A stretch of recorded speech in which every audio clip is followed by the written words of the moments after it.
Doing international business in Germany.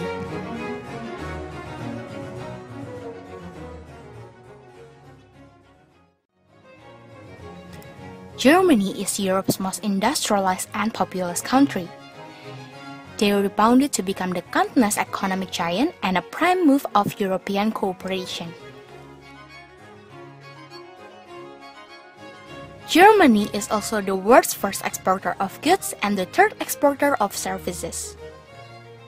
A research shows Germany has a very little corruption, and Germany has been recognized internationally that the Germany's employees are having a high standard of knowledge and skills.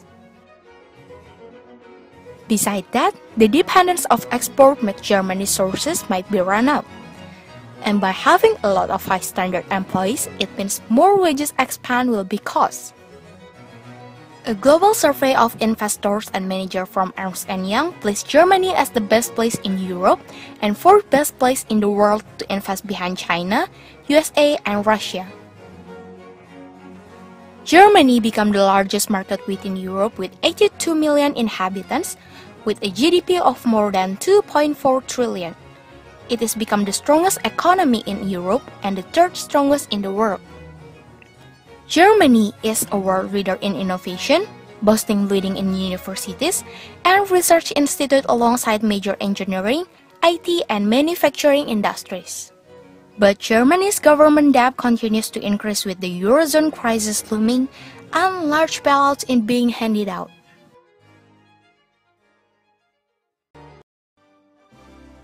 Indonesia. Indonesia is a rich archipelago with an abundance of natural resources. By having a lot of natural resources and a large domestic market, really helps Indonesia in offsetting any export slump. It also cannot be denied that the market terms in Indonesia is very flexible and adjusting very quickly to following the trend. Corruption. Yes, corruption. Corruption is the biggest issue in Indonesia, which has been well known among the neighboring countries. It will give an impact in increasing the number of poverty. And because of the corruption, the infrastructure in Indonesia also decreasing in terms of quality and quantity. Doing business in Indonesia will open up many opportunities, because Indonesia has a strong potential in domestic market. It will be easier also to do the advertising via social network media, because nowadays in Indonesia people tend to use social media as their marketing tools.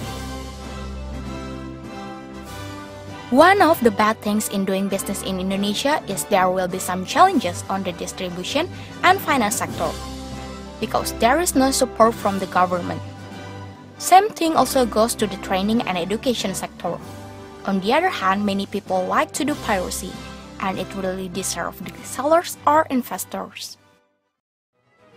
In 2016, by using KOF Index of Globalization in terms of economic, Germany is ranked 34th by having 78.06%. Germany remains one of the largest and most competitive economies in the world in part of globalization. Overall, Germany has benefited from freer movement and higher flows of goods and services, investment, capital, people, and ideas. Germany is deeply tied into the global economy and is in a strong position to seize the opportunities presented by globalization. In 2016, by using KOF Index of Globalization in terms of economic, Indonesia is ranked 74th by having 64.02%. The opening of the market for export products, with a record of Indonesian export products are able to compete in international markets. The easier access to investment capital from abroad, the more easily obtained goods needed by the people and cannot be produced in Indonesia. And by the increasing tourism activities, it gives opportunities for entrepreneurs in Indonesia to deliver quality products, creative and required by the world market. In terms of political, Germany placed in 18th by having 91.71%. Germany companies utilize political developments or EU Eastern expansion and technological developments or new ITCS to open up locations all over the world and enhance their competitiveness. It brought political stability and economic growth to Europe. And Indonesia placed in 38 by having 86.83%. Governance run democratically and openly because government is part of a country. If the government runs honestly, clean, and dynamic, we'll certainly get a positive response from the people. Positive responses in the form of identity to the state to be increased, and public confidence will support what is done by the government.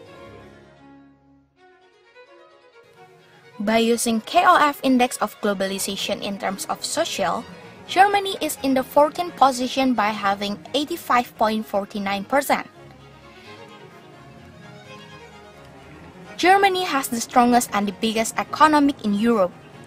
Germany also known as a country which has labor with a very good working skills and also a high level of innovation. Indonesia is in the position 139 by having 35.14%. In Indonesia, there are only 25% of Indonesia students meet minimum standard in literacy and numeracy. It is known because there is an abundance of labor with junior and senior high school qualification as their highest level of educational attainment. It also shows that Indonesian labor has lower working skills than Germany. Germany is one of the members of European Union, and as the member of European organization, they are using the same system or policy to support each other's members' economies. Trade policy. EU's common commercial policy covers all the main measures affecting trade in goods and services and almost all trade-related issues. And the most important aspect of EU trade policy is that the EU is a customs union. The EU also applies trade defense measures against imports from third countries under various union trade defense instruments, the main ones being anti-dumping, countervailing, and safeguard instruments. Import restriction. The EU has a relatively liberal import regime. In general, import licensing is not required for products entering an EU country, except for certain sensitive products. The KKTDC research monitors regularly on changes in trade policies and restrict measures of the EU, and publishes bi-weekly regulatory alert EU that includes anti-dumping actions. Tariff classification. The harmonized commodity system adopted by the World Customs Organization determines the commodity codes at the level of 6 digits. That is the basis for the adoption of the European Common Customs Tariff or combined nomenclature, which divided at the level of 8 digits. Therefore, importers must classify their goods under the combined nomenclature, which contains subdivision to the level of the 8-digit code.